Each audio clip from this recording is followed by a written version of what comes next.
एक काळ असा होता जेव्हा त्रैलोक्यावर अधर्माचा अंतहीन वर्षाव सुरू होता. एक महान राक्षस रक्तबीज, त्याला एक अत्यंत भयंकर वरदान मिळालं होतं. त्याच्या रक्तातील प्रत्येक थेंबातून नव्या राक्षसांचा जन्म होत होता. तिन्ही लोकांत त्याचा प्रचंड आतंक पसरला होता. देवतांच्या अखंड आर्तनादांना प्रतिसाद देत आकाशातून एक दिव्य प्रकाश पृथ्वीवर अवतरला. महाकाली संपूर्ण शक्तीसह प्रकट झाल्या.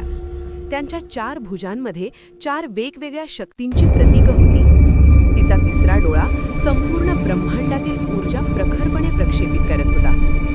2 महान शक्तींमध्ये भीषण संघर्ष सुरू झाला.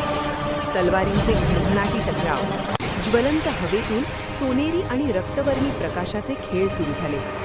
रक्तबीजाचा प्रत्येक रक्तथेंब जसा जमिनीवर पडत होता तसतसे क्षणात नवे राक्षस जन्म घेत होते. तेव्हा एक निर्णायक क्षण आला. महाकालींच्या मनात एक विचार जागृत झाला. हिंसा आणि बल एकटेच काहीही सोडवू शकत नाहीत. ज्ञान, बुद्धिमत्ता आणि समज हीच खरी शक्ती आहे. रक्तबीजाचा वरदानच त्याची खरी दुर्बलता होती. महाकालींनी एक अद्भुत आणि विलक्षण रणनीती स्वीकारली.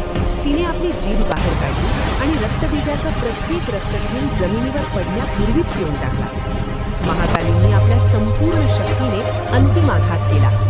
रक्तबीजाचा संपूर्ण नाश झाला. त्याची अख्खी सेना ब्रह्मांडीय भस्मात परिवर्तित झाली. अंधकारावर प्रकाशाचा विजय झाला. असत्यावर सत्याने मात केली. महाकालींची दिव्य शक्ती नेहमीच अधर्मावर विजय मिळवते. आज हजारो वर्ष उलटून गेली तरीही महाकालींचा संदेश आजही तितकाच प्रासंगिक आहे.